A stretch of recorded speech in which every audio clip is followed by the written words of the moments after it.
The sun blazed overhead on what should have been an ordinary Tuesday morning, but the screech that tore through the air was anything but normal. In the middle of Maplewood Estates, a gated neighborhood obsessed with perfection and silence, chaos had just kicked open the door. Residents watering their lawns froze. A jogger dropped his smoothie. Kids on bikes skidded to a halt. Karen DeVille, the iron-fisted president of the HOA, stood on her porch like a queen guarding her throne. Her right hand was clenched tightly around a stun gun, and her target was a man in a crisp blue USPS uniform standing near a community mailbox. The man had said something about certified notices and election fraud. She responded by jolting him with 50,000 volt. A crackle, a yell, and then he was on the pavement, twitching but not screaming. In fact, he seemed oddly calm, even amused. He looked up at her through narrowed eyes and whispered something no one would forget for the rest of their lives. "You just assaulted a federal inspector." Then, with a barely visible smirk, he tapped his chest, and a faint blinking light glowed red under his shirt. The mailman wasn't a mailman at all. He was an undercover inspector general, and Karen had just ignited a storm bigger than her HOA could ever contain. 3 hours earlier, that same man had been sipping gas station coffee 2 blocks down the street, parked in a dusty van with a cracked mirror and government plates he had personally scratched up to avoid suspicion. Gabriel Parks had been undercover for nearly 6 weeks now, buried inside the well-manicured world of HOA politics. His mission was simple on paper but anything but in reality. Investigate irregularities tied to grant embezzlement, ballot tampering, and obstruction of federal mail delivery. Karen's HOA had pinged every red flag known to the Housing Oversight Division, but no one had concrete proof. Until now. From the start, Gabriel knew something was off. Maplewood wasn't just strict. It was cult-level obsessive. Fines were issued for mismatched curtains, unauthorized porch furniture, and even grass that grew faster than HOA policy allowed. But what made it worse was how Karen ran it. She didn't just enforce rules. She weaponized them. One homeowner was fined for installing a swing set without submitting a 27-page application in triplicate. Another had their fence ripped out for violating a beige-only paint rule. Yet Karen's own house had 3 architectural violations that somehow went unnoticed. It wasn't about order. It was about control. Gabriel had taken up the disguise of a mailman after noticing a pattern. Residents weren't receiving key documents, warning letters, ballots, grant approvals, even legal mail. Several letters from the state's housing department had never reached their destinations. When he quietly asked a homeowner if she had ever gotten her appeal papers, she blinked in confusion. "I thought that got lost in the mail," she had said. Gabriel knew then that something bigger was going on. But he needed visual evidence. That's when the plan kicked into overdrive. He mounted a button cam, rigged a drone to circle the neighborhood twice daily, and began testing responses. One day he intentionally marked mail returned to sender and dropped it back into the HOA's office mailbox to see who picked it up. A man named Ron, Karen's personal assistant, scooped it and vanished into the clubhouse. Another time, Gabriel sent in a fake complaint letter addressed to a resident, and Karen showed up at that house within an hour threatening fines. She was reading the mail before it ever reached anyone. This morning was supposed to be routine. Gabriel had planned to collect one last piece of evidence, confront her calmly with the real charges, and give her a chance to surrender peacefully. But Karen's ego was a fuse already burning. She had seen him talking to too many residents, asking questions. She didn't like how he ignored her when she told him to skip deliveries to houses in violation. And she definitely didn't like that he kept showing up even after she posted a sign saying HOA-managed mail zones were off-limits without written consent. Karen's worldview operated on a simple formula. She was in charge. Her word was law. Any threat, no matter how small, was to be stomped out. And this morning she finally snapped. She ran outside in her silk bathrobe and foam slippers, stun gun raised like a queen's scepter. "You don't belong here," she screamed. "You're not a real mailman, I never approved you." Gabriel turned slowly, held up a federal ID that said otherwise, and smiled. That only made it worse. Karen lunged. Now, as he lay on the pavement, blinking up at the sky, Gabriel's earpiece buzzed to life. "Alpha Team confirms camera drones are operational," a voice said. "Stand by for ground support." Gabriel didn't flinch. He reached into his jacket and pulled out a tiny transmitter. It pinged back a signal. His team had eyes on the clubhouse, the HOA office, and every mailbox. They had been watching for weeks, but now they had everything they needed to move. Karen stood above him panting, her grip on the stun gun trembling slightly. Her eyes darted around as neighbors emerged from their homes. Some filmed the scene with phones. Others looked confused, disturbed. A few whispered, "Is that really illegal? Can she do that?" Gabriel slowly sat up, wincing but smiling. "You're about to find out," he muttered. A patrol car rolled up, lights flashing, siren silent. Two officers stepped out and approached cautiously. One of them seemed reluctant. He recognized Karen. She'd filed half a dozen noise complaints last month, even got one neighbor arrested for parking within 5 inches of the HOA gate. But this was different. This wasn't noise. This was a federal agent, and assaulting one wasn't just a bad look. It was a felony. Karen waved frantically, talking over everyone. He was trespassing, she yelled. He was taking photos he had no right. She shoved a stack of fake HOA regulations toward the nearest officer, who just blinked. Gabriel looked at the other cop and calmly handed over his federal ID. The officer's eyebrows shot up. A federal inspector in a mailman's uniform, he stepped back and radioed for backup. "We've got a 10 to 99 on HOA property. Agent down. Suspect in custody." The cop nearest Karen took a breath and reached for his cuff. "Ma'am, I'm going to need you to." The sentence was cut short. Karen suddenly threw the stun gun into the bushes, pivoted toward her porch, and yelled back, "You'll all regret this. You have no idea who you're messing with. I am the HOA." Gabriel chuckled despite the pain still buzzing in his limbs. "That's what they all say."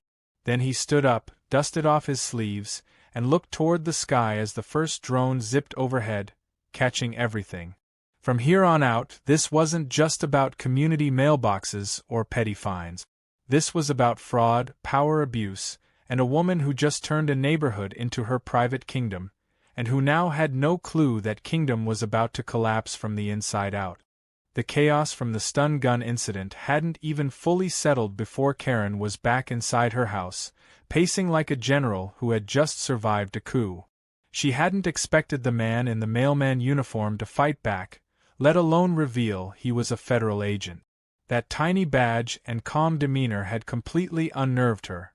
For years, she had ruled Maplewood Estates without resistance, crafting a dictatorship masked as a neighborhood improvement initiative. But something about the way that man looked at her, even while recovering from being stunned, gave her a sick feeling in her stomach she hadn't experienced in years. She didn't like it and she didn't understand it. But she did know one thing: someone had to be feeding him information. She called an emergency board meeting within the hour. The boardroom in the HOA clubhouse was a sterile space, dominated by a long table, a whiteboard filled with passive-aggressive reminders about pet waste, and a surveillance monitor showing live feeds from the 12 hidden cameras she'd installed under the guise of safety. As the board members trickled in, Ron the treasurer, Darlene the secretary, and 2 others who mostly nodded in agreement to everything Karen said, she slammed a folder on the table and barked before anyone even sat down. "One of you is leaking information. That's the only explanation. That man didn't just wander in with a badge and cameras unless he already knew where to look." The others exchanged glances but said nothing. Karen's paranoia was becoming exhausting, even to the most loyal followers. Ron, always the most nervous, cleared his throat and attempted to suggest maybe the federal guy was bluffing, maybe he wasn't real. Karen shut him down mid-sentence by pulling out her phone and playing back a slow-motion clip of the agent rising from the ground, calmly pressing the button that summoned the drone swarm that had now become the neighborhood's hottest topic on the resident message board. "A bluff doesn't have his own aerial surveillance team," she snapped. "He was the real deal. And now he's watching us. Everything we say. Everything we do." Meanwhile, at a small house on the corner of Elm and Magnolia, Gabriel was reviewing evidence from his temporary command center. His team had mobilized quickly. The van parked outside, posing as a plumbing repair unit, was equipped with encrypted satellite uplinks and 2 technicians monitoring Karen's entire digital footprint. They'd already pulled financials, communications, and dozens of suspicious transaction receipts from the HOA's database.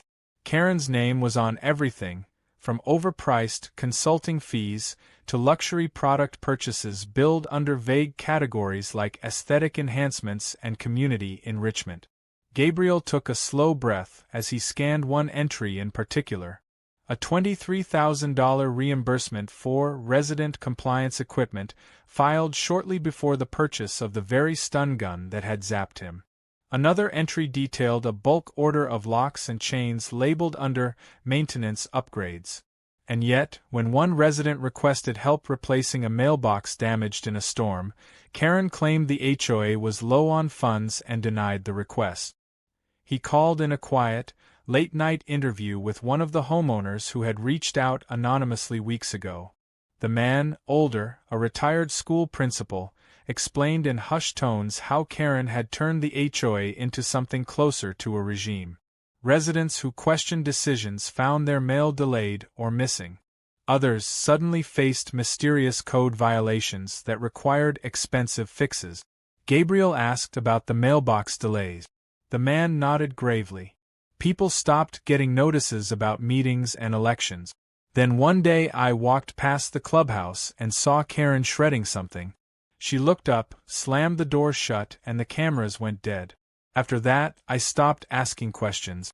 Gabriel's tech team also uncovered that Karen had rerouted several federal grants meant for neighborhood improvements into a shell corporation that, on paper, offered landscaping and decor consulting but in reality led to a P.O. box in another state. Cross-referencing dates with HOA records showed the money vanished after a vote Karen claimed passed unanimously, except multiple residents later claimed they never received ballots. That was when Gabriel decided it was time to check the clubhouse. With a federal order in hand and local PD providing minimal resistance after seeing his credentials, he entered the clubhouse that night with a warrant and a locksmith. Inside, everything looked ordinary until he and his team tapped on the far wall behind the boardroom table. The acoustics changed. A false panel. When they pulled it loose, a hidden room was revealed, outfitted like a command center. Multiple monitors displayed live feeds from cameras inside homes, backyards, mailboxes, and even one facing the school bus stop. Karen had eyes on everything. Inside a locked cabinet, they found boxes of uncounted ballots, some still sealed, others partially burned, and a thick binder marked HOA Operations Confidential. Inside were folders labeled threats, fines pending, uncooperative, and surveillance target. Every page was a documented obsession with control. Photos of neighbors talking on porches, lists of those who questioned fee hikes, timestamps of when certain residents left for work and returned. There was even a flowchart describing steps to discredit or remove residents who resisted. One page in particular caught Gabriel's eye. A hand-drawn note that said if mailman persists, remove by force. Underlined twice. It was dated 3 days before the stun gun incident. Back in her house, Karen was not sleeping. She was pacing, chugging diet soda, and refreshing neighborhood chat group. Rumors were flying. People wanted a recall vote. Someone shared a blurry drone photo of her holding the stun gun. She messaged the moderators demanding it be taken down, threatening defamation charges, but the post was already viral in multiple HOA watchdog groups. Comments poured in. Queen Karen strikes again. When will someone stop her? This is why federal oversight is necessary. By morning, her usual morning jog felt more like a walk of shame. Neighbors crossed the street to avoid her. One resident turned on a leaf blower when she passed, just to drown her out. Another rolled his trash bins into her path and didn't bother to move them. Her power wasn't gone yet, but the cracks were showing. And in the background, Gabriel watched from the van, noting every shift in her routine, every sign of desperation. He knew she'd panic soon. That was when the real mistakes would happen. That was when she'd either try to destroy the evidence or tighten her grip. Either way, he'd be ready. As the sun rose and lit up Maplewood's picture-perfect lawns and flower beds, a storm was already rolling in from inside the neatly trimmed hedges. Karen had built a kingdom. Gabriel had just found its secret dungeon. And now it was only a matter of time before the gates fell. Gabriel stood in front of the Maplewood Estates Community Center wearing a navy suit, the kind that didn't wrinkle even when someone had been tossed in it the day before. His expression was calm, almost amused, but the eyes behind his glasses scanned the crowd with the precision of someone who had spent years exposing liars. Residents were packed along the sidewalk, some still in robes and slippers, others in lawn chairs like it was a parade. The HOA had tried to block access, but no one was listening to them anymore. News had spread like wildfire through the neighborhood group chat. The mailman wasn't a mailman. He was a federal inspector. And Karen had attacked him. With a stun gun. In broad daylight. Now, the man she had once screamed at for parking too close to the curb was about to expose her to the world. A small podium had been placed just outside the community center step. A few local news crews showed up, intrigued by the mix of suburban drama and federal scandal. Gabriel stepped up, tapped the microphone once, and gave the kind of introduction that instantly quieted the murmurs. "My name is Gabriel Parks. I'm a federal inspector general assigned to the Housing and Postal Oversight Division. For the past 6 weeks, I've been embedded in this community under the guise of a mail carrier to investigate a series of violations involving obstruction of mail, misuse of federal housing funds, surveillance abuse, and harassment of residents by the HOA board." Gasps rippled through the crowd. Phones went up. Cameras clicked. Gabriel continued without hesitation. "During my investigation, I discovered financial discrepancies in excess of $400,000, a network of unauthorized surveillance cameras, and a pattern of targeted harassment against residents who questioned the HOA's leadership. The person responsible for orchestrating these acts is the current president of the HOA, Karen Used." From a few feet away, behind the tinted glass of the clubhouse, Karen watched the speech unfold. Her hands trembled, not with fear but with fury. She gritted her teeth so hard she could feel pressure building behind her eyes. She paced back and forth, occasionally glancing at her phone where her attorney, Vincent Cross, was sending messages in all caps. "Do not speak publicly. Do not engage. Do not admit anything." She ignored them.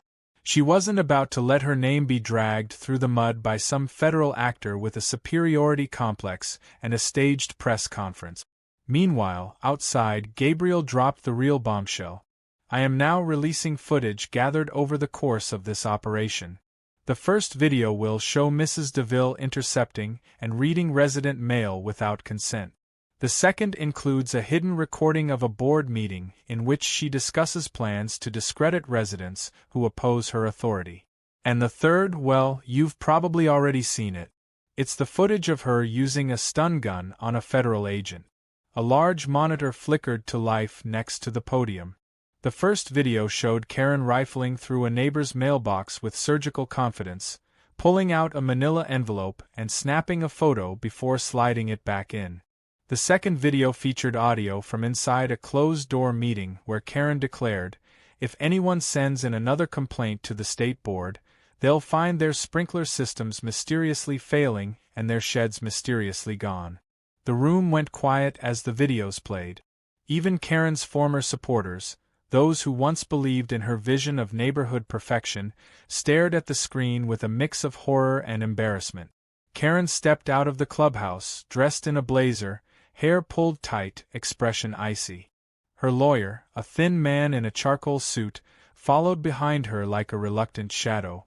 Gabriel turned as she approached. She stopped several feet away, trying to project calm authority. "This is defamation. You violated my rights. You're a federal employee, not a king." Gabriel didn't flinch. "You're right, Karen. I'm not a king. I'm just the guy who found your war room full of ballots and surveillance feeds. You don't get to rule people just because they own homes. That's not authority. That's abuse." Karen opened her mouth to respond, but her lawyer stepped in, gently guiding her away from the cameras. "Enough," Vincent whispered. "You're not helping yourself." Karen tried to pull away, but he hissed again. "You just threatened a federal agent in front of 50 witnesses. I don't care how many followers you have on Nextdoor. We're leaving." Back inside, the rest of the board panicked. Ron was sweating through his shirt, pacing like a man who just realized his signature was on everything from fake reimbursement forms to false citations. Darlene sat motionless, whispering to herself, "We're gonna get sued. We're gonna lose everything. This wasn't supposed to go this far." Another board member, Alan, tried to leave but was stopped by a federal agent at the door. "Sorry, sir, the building is now considered part of an active investigation site. You're free to leave through the front, but I suggest you wait for the debriefing." Gabriel returned to the van where his team was finalizing digital copies of every document recovered from the clubhouse. The surveillance feeds had already been uploaded to a secure server, and several backup copies were handed off to agents who would be contacting the Department of Housing and Urban Development for parallel investigations.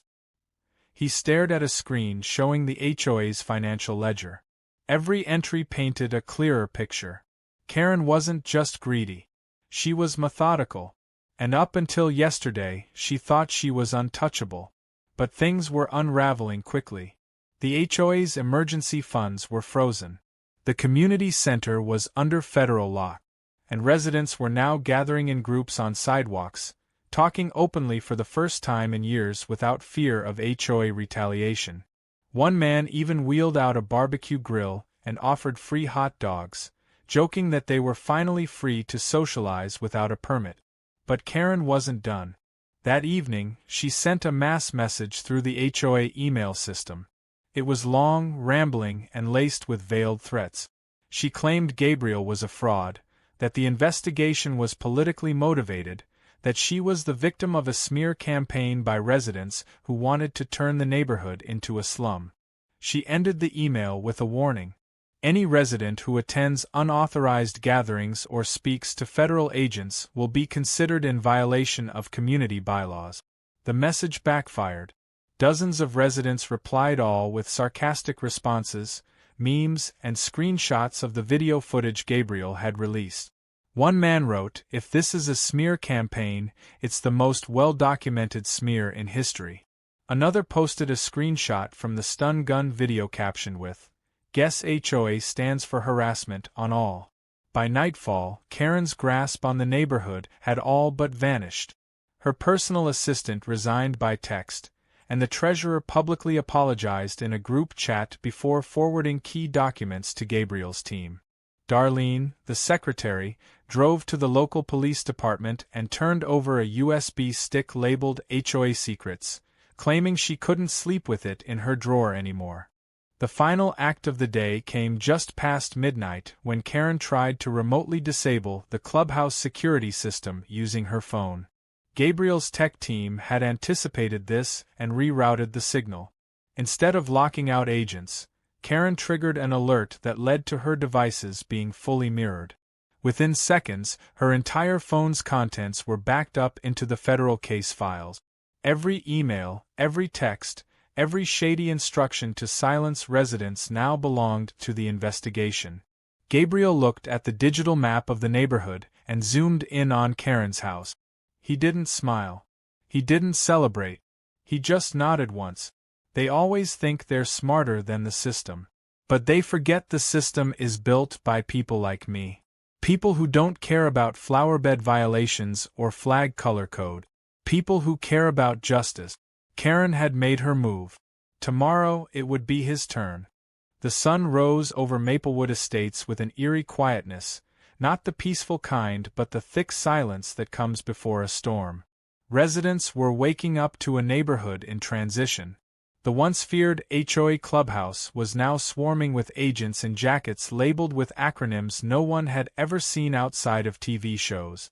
Yellow tape fluttered in the morning breeze, cordoning off sidewalks and front lawns.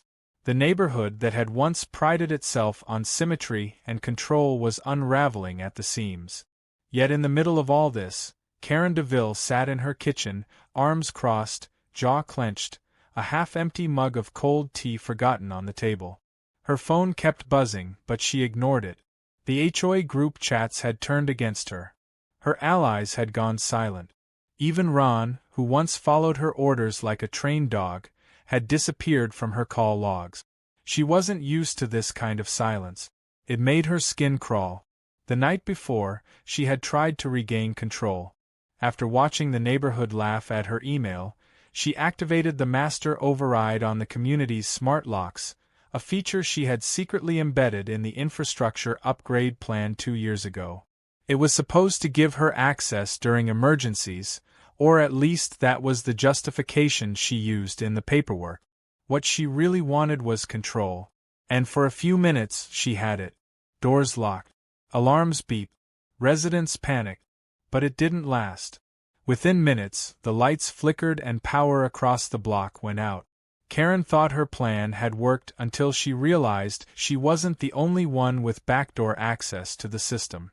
Someone had overridden her override.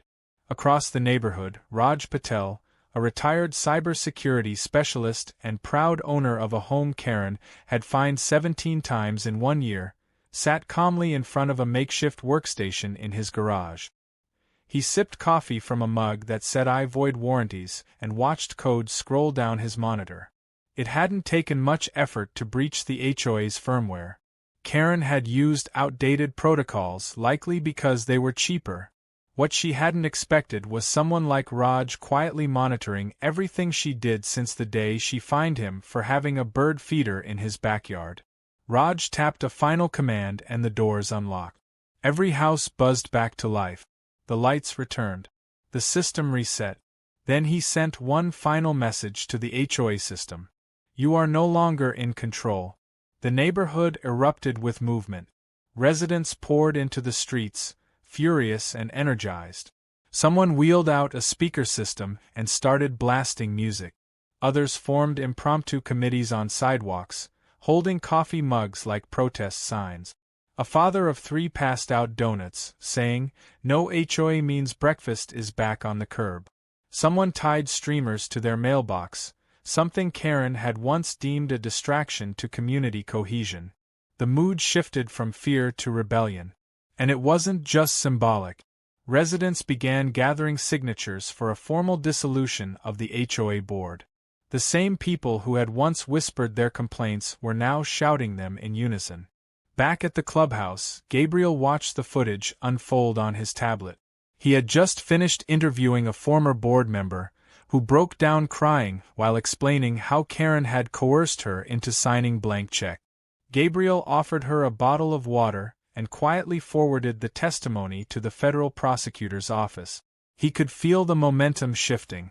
The evidence was solid. The residents were organized. Karen's defenses were collapsing. But he also knew cornered people did desperate things. As if on cue, an alert popped up on his screen. Karen had just made a call to a private contractor she used for security installations. The call was flagged for high urgency. She was trying to hire someone to help retrieve the contents of the HOA safe inside the clubhouse. Gabriel immediately dispatched 2 agents to intercept. Minutes later, a man in a gray jumpsuit arrived and casually approached the building, toolbox in hand. He was greeted not by Karen, but by 2 federal agents and the flashing red light of a recording device. They searched the toolbox. Inside was a hard drive, blank ID cards, and a signal jammer. The man claimed he was just doing a routine service call. Gabriel simply raised an eyebrow and said, "Then why is your name on an invoice for tampering with mailbox locks 3 weeks ago?" With her attempt to recover documents thwarted, Karen panicked. She returned home and began shredding everything she could find. Financial ledgers, meeting minutes, draft bylaws. What she didn't know was that her printer-scanner combo had been syncing to a cloud server the entire time. Gabriel's tech team had already cloned every document she had ever scanned. The shredding was just noise. Her secrets were already preserved, time-stamped, and archived with chain of custody logs. But Karen wasn't finished. That afternoon, she tried to hold a final emergency board meeting in her living room. Only one person showed up, Ron, and even he looked like he regretted it the second he stepped inside. Karen ranted about deep state setups and fake inspectors. She claimed Gabriel had doctored the footage, and that residents were being manipulated by AI bot. Ron quietly recorded everything on his phone. When she started shouting about building a private wall around her house, he backed out the door, muttering something about needing to feed his dog. While she spiraled, the neighborhood came together in the most unexpected way. Gabriel watched as residents formed working groups to clean up the clubhouse, replace signs Karen had installed, and redistribute tasks among volunteers. One woman pulled out gardening tools and offered to fix the neglected flower bed. A teenage boy installed new lighting with his dad. For the first time in years, people weren't afraid to help. They didn't need Karen's approval. They didn't need permission slips or compliance waivers. They just needed each other. By evening, the final nail in Karen's HOA presidency came in the form of a formal announcement. Gabriel stood once again at the clubhouse steps, holding a signed declaration from the Department of Housing and Urban Development. Effective immediately, the current HOA Board of Maplewood Estates is hereby suspended, pending full investigation. Temporary governance will be administered by a federally appointed oversight committee until further notice. Residents clapped, whistled, some even cried. One man shouted, "Free at last," and his wife laughed as she hugged him. Inside her house, Karen saw the live stream on her phone. Her face was pale, and her hands clutched the armrest so tightly her knuckles turned white. She didn't speak. She didn't move. For once, she had no speech to give, no ordinance to cite, no fine to issue. Her empire had collapsed, not with a bang but with a long overdue sigh from an entire neighborhood that had simply had enough. Karen opened the front door with a mechanical slowness, as if by stalling a few seconds she might rewrite everything that had led to this moment. Her eyes locked with Gabriel's, who stood with the same calmness he had the day she tossed him. But now there was no male uniform, no disguise, no pretense. Behind him were two federal agents in dark suits, and parked discreetly down the block were three more SUVs with quiet engines and tinted windows. Karen didn't speak as Gabriel handed her a sealed folder. Inside were the formal charges, approved by the federal prosecutor. Fraud, tampering with federal mail, surveillance violations, misappropriation of federal housing grants, and assaulting a federal officer. She flipped through the pages in disbelief, her mouth dry and words caught somewhere between outrage and denial. Gabriel's voice cut through the silence like a razor. "You're being placed under federal investigation. At this time, we're executing a search warrant of your residence and the HOA-controlled assets registered in your name. You can call your attorney, but you will need to accompany us for questioning." Karen didn't move. Her hands trembled just enough for Gabriel to notice. She looked over her shoulder at her once pristine foyer, the marble tile she'd imported on HOA funds, the art pieces she'd written off as community enrichment, and the thick manual of Maplewood regulations sitting on her hallway table. It had all been so carefully built, but now it stood hollow. Behind her, her phone buzzed again and again with incoming messages from residents, media outlets, and former allies. Some were mocking, some confused, a few were cruel, but none were supportive. Her empire had collapsed not because Gabriel exposed it, but because it was always too brittle to withstand even a little truth. As the agents entered her home, cataloging and photographing everything, Karen sat silently at her dining table, staring blankly while Gabriel explained the next step. Over at the community center, A very different energy filled the air. It had transformed into a celebration of sorts. Residents, once terrified of breaking petty rules, now wandered freely across the clubhouse lawn. Kids were chalking the sidewalks with drawings that would have earned them citations a week ago. A homemade banner that read HOA Free Zone flapped proudly in the wind. Raj Patel was helping a group of neighbors install new internet lines after cutting the surveillance feed. Someone rolled out a grill. The air smelled of hamburgers and liberation. Gabriel watched from a distance, arms crossed, exhaustion finally catching up with him. Weeks of covert work, long nights reviewing surveillance, digging through paper trails, listening to tearful confessions from bullied residents. It was over now, at least his part of it. As much as he had seen neighborhoods like this crumble under petty tyranny, this one had hit differently. Maybe it was the sense of absurdity that someone had weaponized bylaws and porch paint to control people's lives. Maybe it was the way Karen had tossed him with a stun gun while screaming about male jurisdiction. Or maybe it was the quiet resilience of the people who had once been afraid to hang a wind chime but now stood shoulder to shoulder in protest. The transition team from the Department of Housing and Urban Development arrived mid-afternoon, greeted by applause. Temporary governance would be handled by a federally supervised committee of residents. No more one-person rule, no more secret meetings, no more fines for imaginary offenses. The clubhouse locks were changed. The old board's credentials were revoked. Karen's name was erased from every administrative document by the end of the day. Back at the precinct, Karen sat across from Gabriel in a small interrogation room. Her lawyer, now visibly tired of trying to defend her, leaned against the wall as Gabriel laid out the case. Surveillance abuse, multiple accounts of mail interference, false documentation submitted to the county, misuse of federal funds under the guise of HOA expenditures, a fake consulting firm set up to siphon money. The digital records, paper trail, and eyewitness testimony were airtight. Karen stared at the table, then back at Gabriel. I built that neighborhood. I kept it beautiful. I made it safe. You don't understand what it's like when people stop caring. Gabriel leaned in, voice low but firm. No, you built a prison with a welcome mat. And you didn't keep people safe. You kept them scared. That's not leadership. That's control. Karen didn't reply. Her lawyer whispered something in her ear, and she nodded slightly. He turned to Gabriel. We'll talk plea terms. She's not denying everything, but she wants a way to avoid trial. Gabriel stood. That depends on how cooperative she's willing to be. Karen was released under strict conditions pending further hearings, stripped of her HOA privileges, and banned from any neighborhood governance positions for life. Her accounts were frozen. Her reputation obliterated.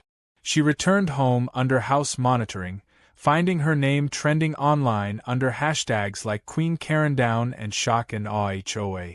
Someone had even made a meme of her holding the stun gun, photoshopped into a Marvel movie poster titled The HOA Witch. 3 weeks later, the final meeting of the newly organized Maplewood Residents Committee was held on the clubhouse lawn. Gabriel was invited as a guest of honor. He stood near the back, letting the community have their moment. One by one, residents stood up and shared how their lives had changed. No more anxiety over mailbox colors. No more fines for growing tomatoes in the yard. No more fear that asking questions would land them on some mysterious violation list. A woman named Cynthia tearfully thanked everyone for supporting her during her late husband's cancer treatment, something Karen had once fined her for when she installed a temporary medical ramp without approval. People clapped. Some hugged. Others just smiled quietly. A neighborhood that once felt like a surveillance grid now felt like home. At the end of the event, Gabriel was handed a small plaque engraved with a joke the residents had come up with. It read to Agent Gabriel Parks, the only mailman we'd ever elect. He chuckled, holding it up as people laughed and cheered. Then he stepped to the side, not one to bask in the spotlight too long. As the sun dipped below the rooftops and the lights of the newly rewired clubhouse glowed gently in the background, He quietly packed his things into the back of a black SUV. Another job done. Another neighborhood freed. Another Karen down. That night, back at his temporary residence, Gabriel found one last envelope waiting for him. No return address. He opened it slowly. Inside was a single-page letter in dramatic cursive handwriting. The words were unmistakably Karen's. I have accepted my situation, but I believe in second chances. I am currently campaigning to become inmate block captain and would appreciate your endorsement. Yours in community leadership, Karen DeVille. Gabriel laughed for the first time in days, deep and genuine. Then he folded the letter neatly, set it in the trash, and flicked on the TV. Somewhere in the world, another HOA was probably spiraling out of control. But for now, Maplewood was at peace. And that was more than enough. But before she could retreat into silence, the power flickered once again. Her smart thermostat rebooted. Her security cameras turned off. Her lights dimmed and then cut out entirely. Karen rushed to the window just in time to see 3 black SUVs pulling up to the curb outside. Gabriel stepped out of the lead vehicle, followed by 2 agents. He adjusted his jacket and looked up at her window. She tried to close the blinds, but it was too late. The knock on the door echoed through the house. Karen took a shaky breath, smoothed her blouse, and stepped forward, hoping to salvage whatever dignity she had left. But deep down, she knew. This wasn't just the end of her reign. This was the beginning of consequences. Real ones. The kind even an HOA couldn't find its way out of.